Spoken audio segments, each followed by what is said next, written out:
चुनाव आयोग में चुनाव आयुक्तों के खाली पदों को भरने का काम तेजी से शुरू हो गया है। इस सिलसिले में कानून मंत्री अर्जुन राम मेघवाल की अध्यक्षता में बुधवार को एक अहम बैठक हुई, जिसमें सर्च कमेटी ने 5 उम्मीदवारों की सूची तैयार की। प्रधानमंत्री मोदी के नेतृत्व में चयन समिति 2 नामों को अंतिम रूप देने के लिए गुरुवार दोपहर को बैठक करेगी। सिलेक्शन कमेटी की सिफारिश के आधार पर राष्ट्रपति द्रौपदी मुर्मू निर्वाचन आयोग के 2 सदस्यों की नियुक्ति करेंगी। एक बार नियुक्तियां अधिसूचित हो जाने के बाद नए कानून के तहत की जाने वाली ये पहली नियुक्तियां होंगी। ये पहला मौका होगा जब इस पूरे प्रकरण में चीफ जस्टिस बाहर होंगे और नए नियम से चुनाव आयुक्तों का चयन होगा। इस नई व्यवस्था को लेकर विपक्ष लगातार केंद्र सरकार को घेर रहा है। ऐसा इसलिए क्योंकि नया कानून 3 सदस्यीय चयन समिति को ऐसे व्यक्ति को नियोजित करने की शक्ति भी देता है जिसे सर्च कमेटी ने शॉर्टलिस्ट नहीं किया है।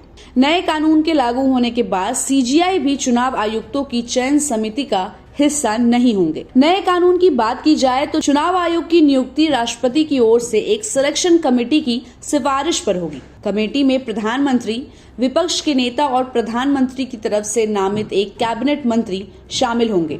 वहीं सर्च कमेटी की अध्यक्षता अब कैबिनेट सचिव की जगह कानून मंत्री करते हैं, जिसमें 2 सचिव सदस्य होते हैं। इस विधेयक में एक नई चीज जोड़ी गई है, जिसके तहत सीईसी और निर्वाचन आयुक्तों को ड्यूटी करते वक्त कोई आदेश पारित करने पर अदालत में किसी तरह की कार्रवाई से संरक्षण प्राप्त होगा। अब मुख्य चुनाव आयुक्त और चुनाव आयुक्त का कार्यकाल 6 साल या 65 वर्ष की उम्र तक रहेगा और वेतन सुप्रीम कोर्ट के जज के बराबर होगा। नया कानून चुनाव आयोग अधिनियम 1991 की जगह ले चुका है। मुख्य निर्वाचन आयुक्त और निर्वाचन आयुक्तों की नियुक्तियों और उनकी सेवा शर्तों को रेगुलेट करने वाला बिल 12 दिसंबर 2023 को राज्यसभा से पास हुआ। 21 दिसंबर 2023 को लोकसभा ने इसे मंजूरी दी और राष्ट्रपति के हस्ताक्षर के बाद ये कानून बन गया। नए बिल को लेकर विपक्ष लगातार केंद्र की मोदी सरकार पर हमला कर रहा है। सरकार का कहना है कि नए कानून से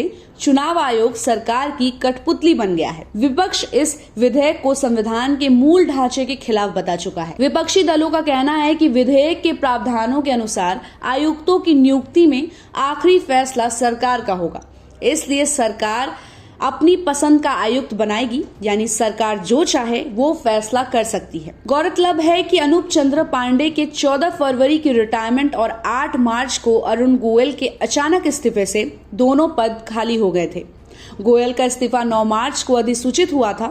रिक्तियों के कारण निर्वाचन आयोग में अभी केवल मुख्य निर्वाचन आयुक्त राजीव कुमार हैं। ऐसी ही खबरों के लिए आप देखते रहिए समय डिजिटल।